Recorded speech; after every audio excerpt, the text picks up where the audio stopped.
Hello there and welcome. I'm Mrs. Cochran, and today we will begin reading F. Scott Fitzgerald's masterpiece, The Great Gatsby. We will be reading chapter 1 today, and we will do some brief discussion on some of the major plot points within the chapter. So let's get into it.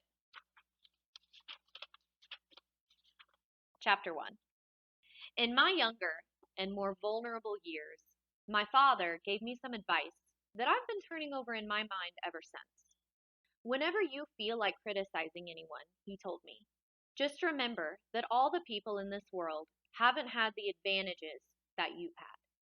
He didn't say any more, but we've always been unusually communicative in a reserved way, and I understood that he meant a great deal more than that. In consequence, I'm inclined to reserve all judgments, a habit that has opened up many curious natures to me, and also made me the victim of not a few veteran bores. The abnormal mind is quick to detect what and attach itself to this quality when it appears in a normal person.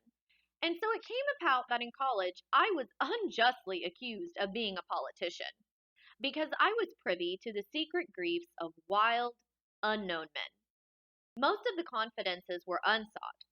Frequently I have feigned sleep, preoccupation, or a hostile levity when I realized by some unmistakable sign that an intimate revelation was quivering on the horizon.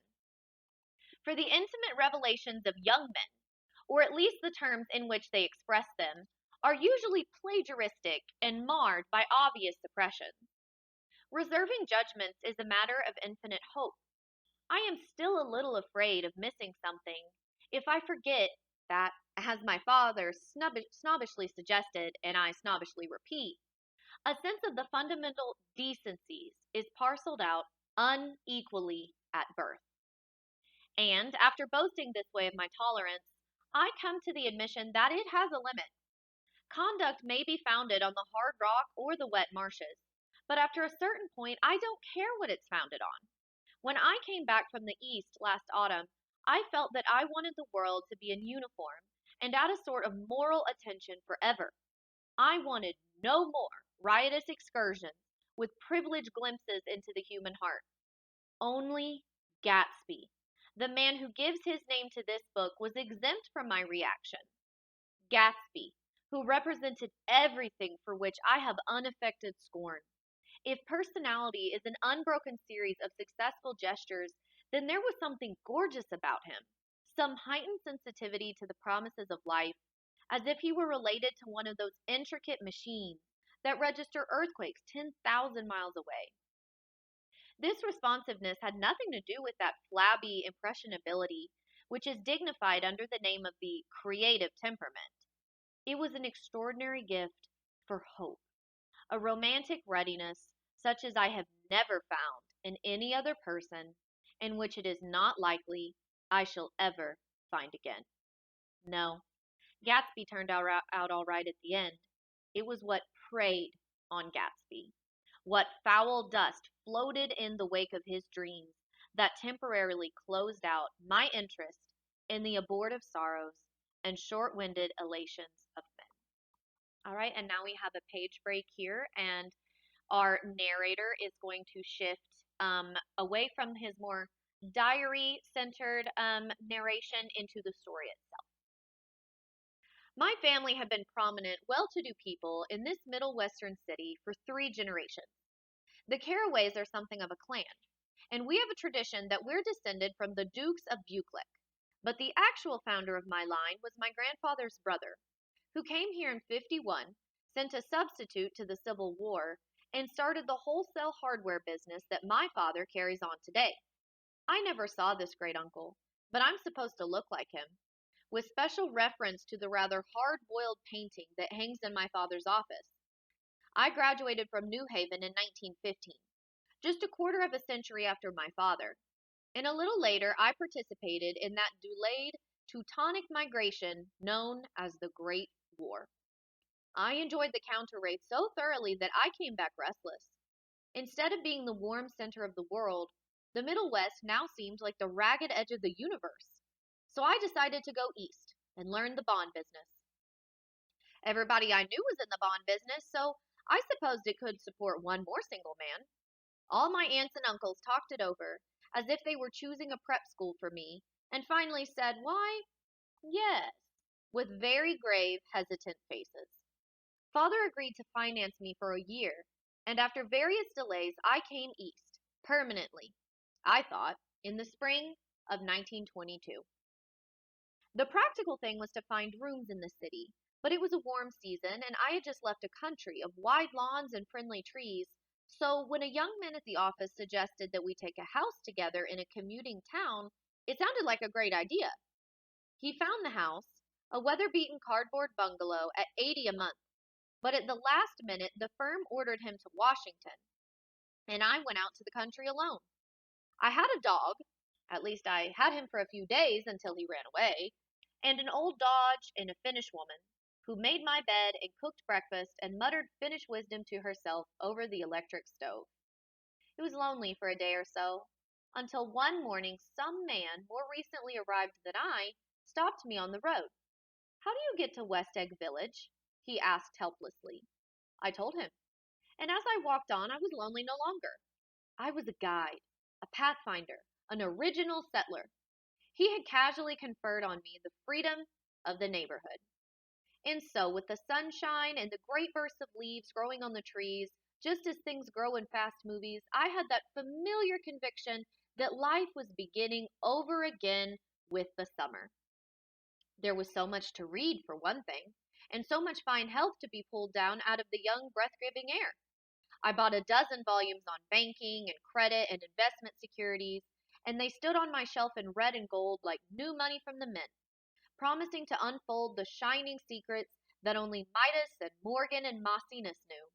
And I had the high intention of reading many other books besides.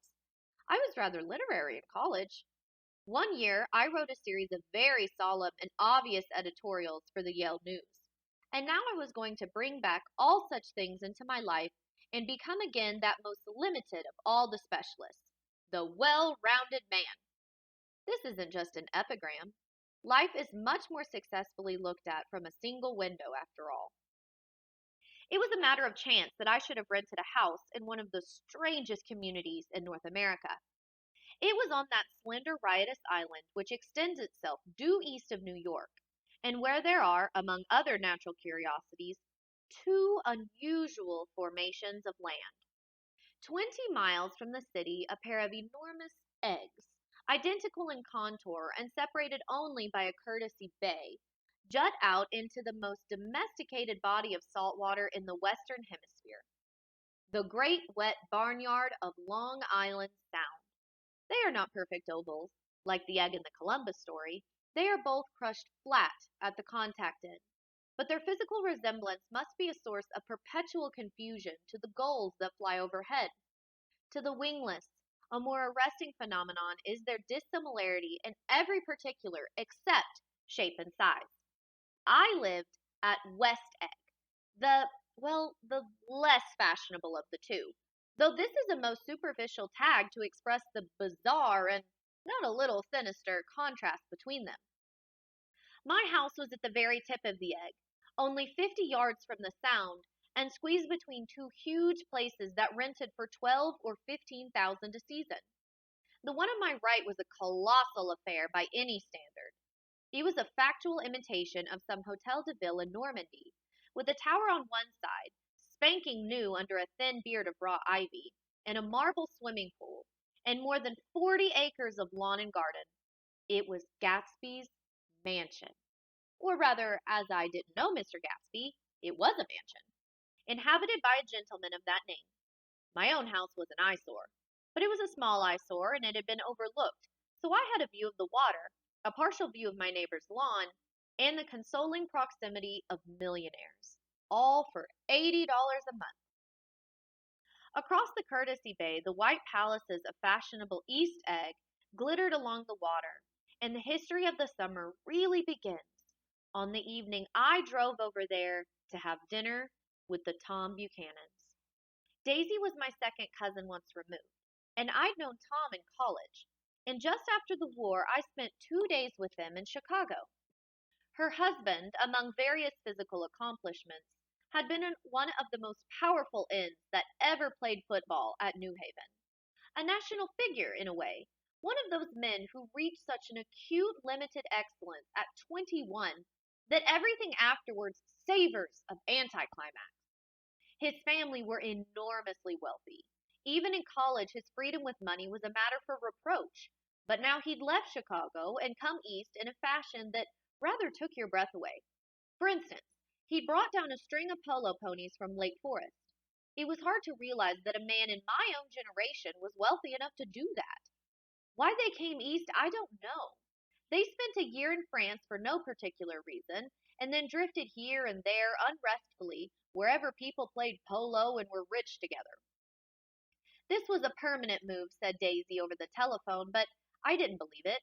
I had no sight into Daisy's heart, but I felt that Tom would drift on forever seeking, a little wistfully, for the dramatic turbulence of some irrecoverable football game. And so it happened that on a warm, windy evening I drove over to East Egg to see two old friends whom I scarcely knew at all. Their house was even more elaborate than I expected, a cheerful red and white Georgian colonial mansion overlooking the bay. The lawn started at the beach and ran toward the front door for a quarter of a mile, jumping over sundials and brick walks and burning gardens. Finally, when it reached the house, drifting up the side in bright vines, as though from the momentum of its run. The front was broken by a line of French windows, glowing now with reflected gold and wide open to the warm, windy afternoon. And Tom Buchanan, in riding clothes, was standing with his legs apart on the front porch. He had changed since his New Haven years. Now he was a sturdy, straw haired man of 30, with a rather hard mouth and a supercilious manner.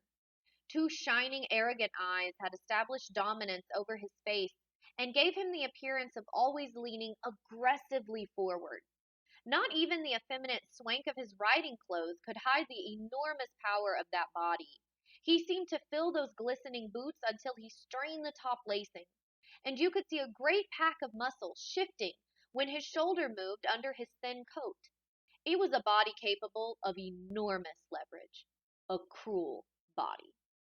His speaking voice, a gruff husky tenor, added to the impression of fractiousness he conveyed. There was a touch of paternal contempt in it, even toward people he liked, and there were men at New Haven who hated his guts. Now, don't think my opinion on these matters is final, he seemed to say, just because I'm stronger and more of a man than you are. We were in the same senior society, and while we were never intimate, I always had the impression that he approved of me and wanted me to like him with some harsh, defiant wistfulness of his own. We talked for a few minutes on the sunny porch. I've got a nice place here, he said, his eyes flashing about restlessly. Turning me around by one arm, he moved a broad, flat hand along the front vista, including in its sweep a sunken Italian garden, a half-acre of deep, pungent roses, and a snub-nosed motorboat that bumped the tide offshore. It belonged to Dumaine, the oil man. He turned me around again, politely and abruptly. We'll go inside. We walked through a high hallway into a bright, rosy-colored space, fragilely bound into the house by French windows at either side. The windows were ajar and gleaming white against the fresh grass outside that seemed to grow a little way into the house. A breeze blew through the room, blew curtains in at one end and out the other like pale flags, twisting them up toward the frosted wedding cake of the ceiling, and then rippled over the wine-colored rug, making a shadow on it as wind does on the sea. The only completely stationary object in the room was an enormous couch on which two young women were buoyed up as though upon an anchored balloon. They were both in white, and their dresses were rippling and fluttering as if they had just been blown back in after a short flight around the house. I must have stood for a few moments listening to the whip and snap of the curtains and the groan of a picture on the wall. Then there was a boom as Tom Buchanan shut the rear windows and the caught wind died about the room, and the curtains and the rugs and the two young women ballooned slowly to the floor. The younger of the two was a stranger to me. She was extended full length at her end of the divan, completely motionless, and with her chin raised a little, as if she were balancing something on it which was quite likely to fall. If she saw me out of the corner of her eyes, she gave no hint of it. Indeed, I was almost surprised into murmuring an apology for having disturbed her by coming in. The other girl, Daisy, made an attempt to rise. She leaned slightly forward with a conscientious expression. Then she laughed. An absurd, charming little laugh, and I laughed too, and she came forward into the room. I'm paralyzed with happiness. She laughed again, as if she said something very witty, and held my hand for a moment, looking up into my face, promising that there was no one in the world she so much wanted to see. That was a way she had. She hinted in a murmur that the surname of the balancing girl was Baker. I've heard it said that Daisy's murmur was only to make people lean toward her, an irrelevant criticism that made it no less charming. At any rate, Miss Baker's lips fluttered. She nodded at me almost imperceptibly, and then quickly tipped her head back again. The object she was balancing had obviously tottered a little and given her something of a fright. Again, a sort of apology arose to my lips. Almost any exhibition of complete self sufficiency draws a stunned tribute from me. I looked back at my cousin, who began to ask me questions in her low, thrilling voice. It was the kind of voice that the ear follows up and down, as if each speech is an arrangement of notes that will never be played again. Her face was sad and lovely, with bright things in it, bright eyes and a bright, passionate mouth, but there was an excitement in her voice that men who had cared for her found difficult to forget. A singing compulsion, a whispered "listen," a promise that she had done gay, exciting things just a while since, and that there were gay, exciting things hovering in the next hour. I told her how I stopped off in Chicago for a day on my way east, and how a dozen people had sent their love through me. Do they miss me? She cried ecstatically. The whole town is desolate. All the cars have the left rear wheel painted black as a mourning wreath, and there's a persistent wail all night long along the North Shore. How gorgeous! Let's go back, Tom, tomorrow. Then she added, irrelevantly, You ought to see the baby. I would like to. She's asleep. She's 3 years old. Haven't you ever seen her? Never. Well, you ought to see her. She's Tom Buchanan, who had been hovering breathlessly about the room, stopped and rested his hand on my shoulder. What you doing, Nick? I'm a bond man. Who with? I told him. Never heard of them, he remarked decisively. This annoyed me. You will, I answered shortly. You will if you stay in the East. Oh, I'll stay in the East, don't you worry, he said, glancing at Daisy and then back at me as if he were alert for something more.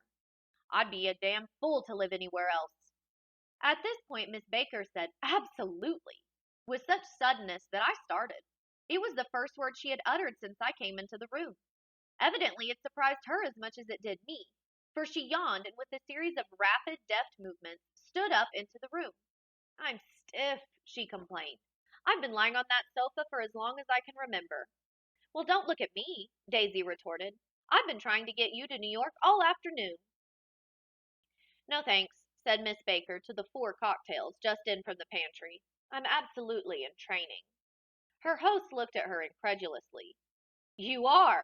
He took down his drink as if it were a drop in the bottom of the glass. How you ever get anything done is beyond me.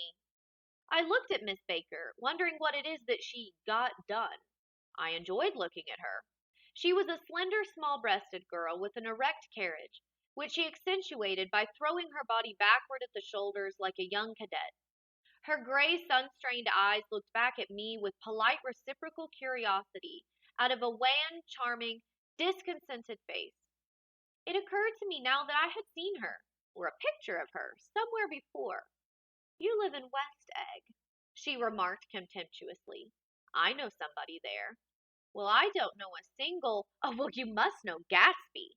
Gatsby? Demanded Daisy. What Gatsby? Before I could reply that he was my neighbor, dinner was announced. Wedging his tense arm imperatively under mine, Tom Buchanan compelled me from the room as though he were moving a checker to another square. Slenderly, languidly, their hands set lightly on their hips, the 2 young women preceded us out onto a rosy-colored porch, open toward the sunset, where 4 candles flickered on the table in the diminished wind. Why candles? Objected Daisy, frowning. She snapped them out with her fingers. In 2 weeks, it'll be the longest day in the year. She looked at us all radiantly. Do you always watch for the longest day of the year and then miss it? I always watch for the longest day in the year and then miss it. We ought to plan something, yawned Miss Baker, sitting down at the table as if she were getting into bed. All right, said Daisy. What'll we plan? She turned to me helplessly. What do people plan? Before I could answer, her eyes fastened with an odd expression on her little finger. Look, she complained. I heard it. We all looked. The knuckle was black and blue. You did it, Tom, she said accusingly. I know you didn't mean to, but you did do it. That's what I get for marrying a brute of a man, a great big hulking physical specimen of, I hate that word hulking, objected Tom crossly, even in kidding. Hulking, insisted Daisy. Sometimes she and Miss Baker talked at once, unobtrusively and with a bantering inconsequence that was never quite chatter, that was as cool as their white dresses and their impersonal eyes in the absence of all desire. They were here, and they accepted Tom and me, making only a polite, pleasant effort to entertain or to be entertained.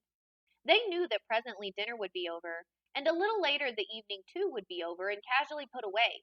It was sharply different from the West, where an evening was hurried from phase to phase toward its close in a continually disappointed anticipation, or else in sheer nervous dread of the moment itself.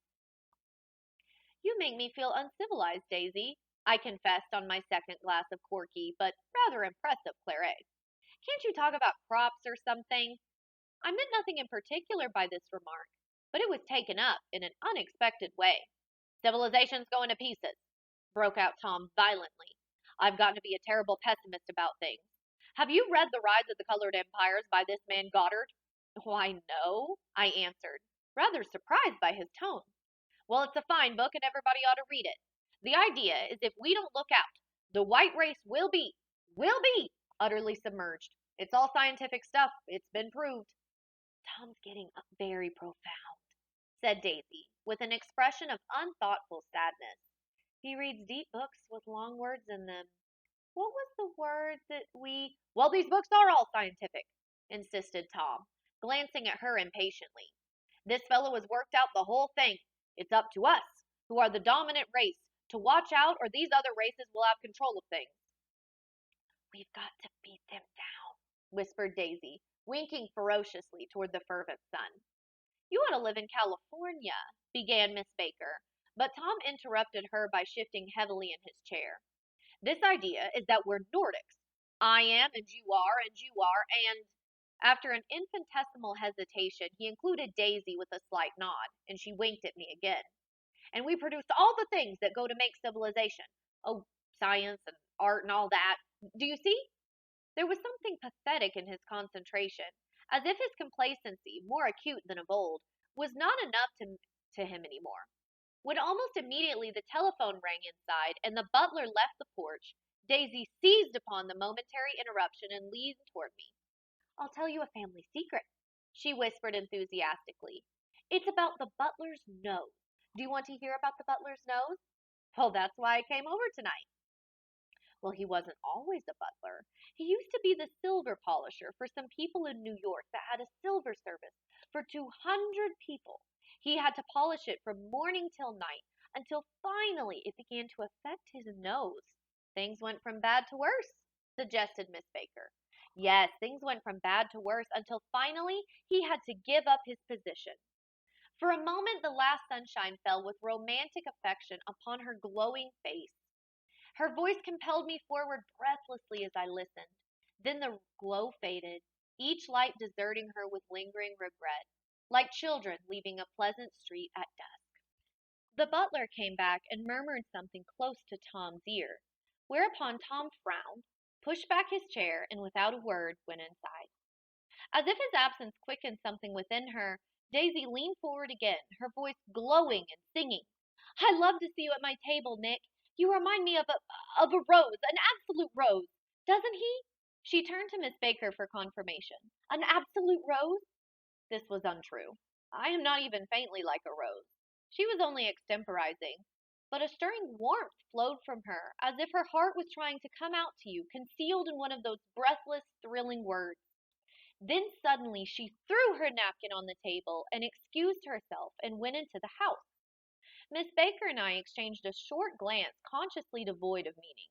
I was about to speak when she sat up alertly and said, "Shh," in a warning voice. A subdued, impassioned murmur was audible in the room beyond, and Miss Baker leaned forward unashamed, trying to hear. The murmur trembled on the verge of coherence, sank down, mounted excitedly, and then ceased altogether. "This Mr. Gatsby you spoke of is my neighbor," I said. "Don't talk. I want to hear what happened." "Is something happening?" I inquired innocently.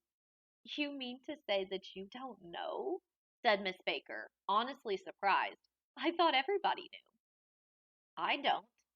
"Why," she said hesitantly, "Tom's got some woman in New York." "Got some woman?" I repeated blankly. Miss Baker nodded. "She might have the decency not to telephone him at dinner time, don't you think?" Almost before I had grasped her meaning, there was the flutter of a dress and the crunch of leather boots, and Tom and Daisy were back at the table. "It couldn't be helped!" cried Daisy with tense gaiety. She sat down, glanced searchingly at Miss Baker and then at me, and continued. "I looked outdoors for a minute, and it's very romantic outdoors. There's a bird on the lawn that I think must be a nightingale come over on the Cunard or the White Star Line. He's singing away." Her voice sang. "It's romantic, isn't it, Tom?" "Very romantic," he said, and then miserably to me, "If it's light enough after dinner, I want to take you down to the stables." The telephone rang inside, startlingly, and as Daisy shook her head decisively at Tom, the subject of the stables, in fact all subjects, vanished into air. Among the broken fragments of the last 5 minutes at table, I remember the candles being lit again, pointlessly, and I was conscious of wanting to look squarely at every one, and yet to avoid all eyes. I couldn't guess what Daisy and Tom were thinking, but I doubt if even Miss Baker, who seemed to have mastered a certain hearty skepticism, was able utterly to put this fifth guest's shrill, metallic urgency out of mind. To a certain temperament, the situation might have seemed intriguing. My own instinct was to telephone immediately for the police. The horses, needless to say, were not mentioned again. Tom and Miss Baker, with several feet of twilight between them, strolled back into the library, as if to a vigil beside a perfectly tangible body. While trying to look pleasantly interested and a little deaf, I followed Daisy around a chain of connecting verandas to the porch in front. In its deep gloom, we sat down side by side on a wicker settee. Daisy took her face in her hands as if feeling its lovely shape, and her eyes moved gradually out into the velvet dusk. I saw that turbulent emotions possess her, so I asked what I thought would be sedative questions about her little girl. "We don't know each other very well, Nick," she said suddenly, "even if we are cousins. You didn't come to my wedding. I wasn't back from the war." "That's true." She hesitated. "Well, I've had a very bad time, Nick, and I'm pretty cynical about everything." Evidently, she had reason to be. I waited, but she didn't say any more, and after a moment I returned rather feebly to the subject of her daughter. "I suppose that she talks and eats and everything?" "Oh, yes." She looked at me absently. "Listen, Nick, let me tell you what I said when she was born. Would you like to hear?" "Very much. It'll show you how I've gotten to feel about things. Well, she was less than an hour old, and Tom was God knows where. I woke up out of the ether with an utterly abandoned feeling and asked the nurse right away if it was a boy or a girl. She told me it was a girl, and so I turned my head away and wept. 'All right,' I said. 'I'm glad it's a girl, and I hope she'll be a fool. That's the best thing a girl can be in this world, a beautiful little fool.' You see, I think everything's terrible anyhow," she went on in a convinced way. "Everybody thinks so. The most advanced people, and I know. I've been everywhere and seen everything and done everything."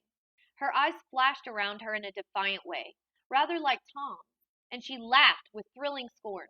"Sophisticated! Oh God, I'm sophisticated." The instant her voice broke off, ceasing to compel my attention, my belief, I felt the basic insincerity of what she had said. It made me uneasy.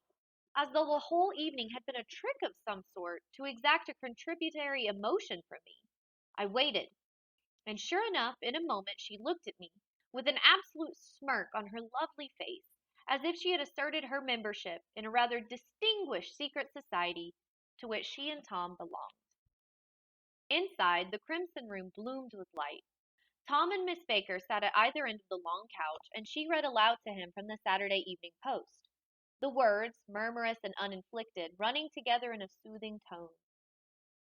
The lamplight, bright on his boots and dull on the autumn leaf yellow of her hair, glinted along the paper as she turned a page with a flutter of slender muscles in her arms.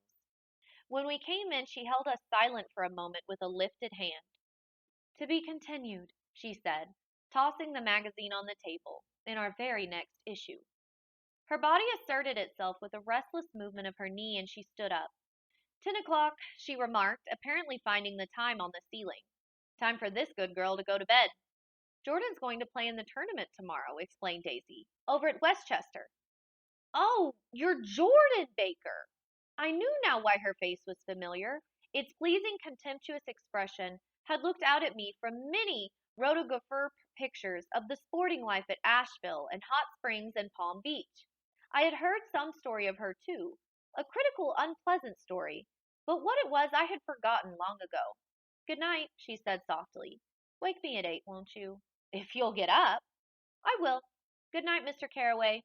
See you anon." "Of course you will," confirmed Daisy. "In fact, I think I'll arrange a marriage. Come over often, Nick, and I'll sort of, fling you together. Lock you up accidentally in linen closets and push you out to sea in a boat and all that sort of thing." "Good night," called Miss Baker from the stairs. "I haven't heard a word."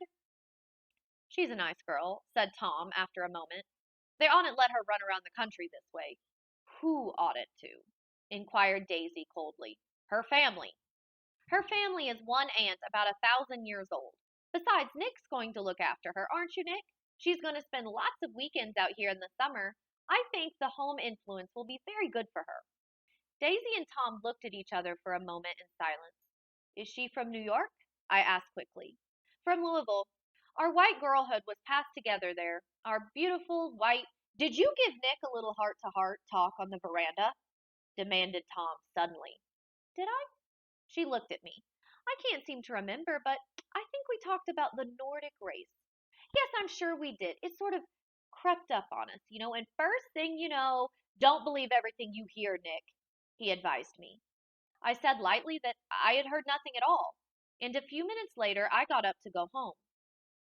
They came to the door with me and stood side by side in a cheerful square of light. As I started my motor, Daisy peremptorily called, "Wait! I forgot to ask you something, and it's important. We heard that you were engaged to a girl out west." "That's right," corroborated Tom kindly. "We heard that you were engaged." "It's a libel. I'm too poor." "But we heard it," insisted Daisy, surprising me by opening up again in a flower-like way. "We heard it from 3 people, so it must be true." Of course I knew what they were referring to, but I wasn't even vaguely engaged. The fact that gossip had published the banns was one of the reasons I had come east. You can't stop going with an old friend on account of rumors, and on the other hand, I had no intention of being rumored into marriage. Their interest rather touched me, and made them less remotely rich. Nevertheless, I was confused and a little disgusted as I drove away. It seemed to me that the thing for Daisy to do was to rush out of the house, child in arms, but apparently there were no such intentions in her head. As for Tom, the fact that he had some woman in New York was really less surprising than that he had been depressed by a book. Something was making him nibble at the edge of stale ideas, as if his sturdy physical egotism no longer nourished his peremptory heart. Already it was deep summer on roadhouse roofs and in front of wayside garages where new red gas pumps set out in pools of light, and when I reached my estate at West Egg, I ran the car under its shed and sat for a while on an abandoned grass roller in the yard. The wind had blown off, leaving a loud, bright night, with wings beating in the trees and a persistent organ sound as the full bellows of the earth blew the frogs full of life. The silhouette of a moving cat wavered across the moonlight, and turning my head to watch it, I saw that I was not alone. 50 feet away, a figure had emerged from the shadow of my neighbor's mansion, and was standing with his hands in his pockets, regarding the silver pepper of the stars. Something in his leisurely movements and the secure position of his feet upon the lawn suggested that it was Mr. Gatsby himself, come out to determine what share was his of our local heaven. I decided to call to him. Miss Baker had mentioned him at dinner, and that would do for an introduction, but I didn't call to him, for he gave a sudden intimation that he was content to be alone. He stretched out his arms toward the dark water in a curious way, and far as I was from him, I could have sworn he was trembling. Involuntarily, I glanced seaward and distinguished nothing except a single green light, minute and far away, that might have been the end of a dock. When I looked once more for Gatsby, he had vanished, and I was alone again in the unquiet darkness. All right, I hope you enjoyed our reading of Chapter 1 of The Great Gatsby. Now, before I leave you for the day, I would like to do a little bit of discussion for some of the major plot points that occur in this book. First of all, I would like to discuss our narrator. As the book goes on, I would like you as the reader to ask yourself whether or not that you believe our narrator, Nick Carraway, is reliable or unreliable. In the first 2 pages of the book, he claims to be honest and non-judgmental to everyone that wants to pour out their dirty secrets to him. But as we read, I want you to decide for yourself what you believe. Do you think he's being biased toward himself? Do you think that he exhibits any bias toward other characters? There is a debate in the literary world on whether or not Nick Carraway is a reliable or an unreliable narrator. Number 2, East Egg and West Egg are 2 important symbols and locations in this novel. West Egg is the less fashionable location, but it is still described as being full of multimillionaires. This is the new money side. East Egg is the old money side, full of people who have generational wealth. It was considered much more fashionable and respectable to come from old money rather than new money. Number 3, Tom quickly established himself as an antagonist, but his wife Daisy is a complex character. She shifts from vapid, superficial comments to bouts of depressive behavior. She makes a comment to Nick that she cried when her daughter was born and said that she hopes her to become a fool. She says it's the best thing that a girl can be in the world. She doesn't say this because she just desperately wanted a boy instead of a girl. She says this because she knows her daughter will be doomed to the same fate that she was as a female in a wealthy old money family. One day she will be expected to grow up and make the same choices as her mother. Daisy hopes that she will be less aware of her reality and the reality of her station and her duties so that she doesn't have the same depression and same sadness about her life as her mom does. Finally, number 4, we only get a short glimpse of Mr. Gatsby in chapter 1 at the very end of the chapter. We see him on a dock in the middle of the night, reaching out, trembling at what looks to be some green light in the distance. The green light is going to become one of the most important symbols in this book. As the book goes on, ask yourself, what is that green light?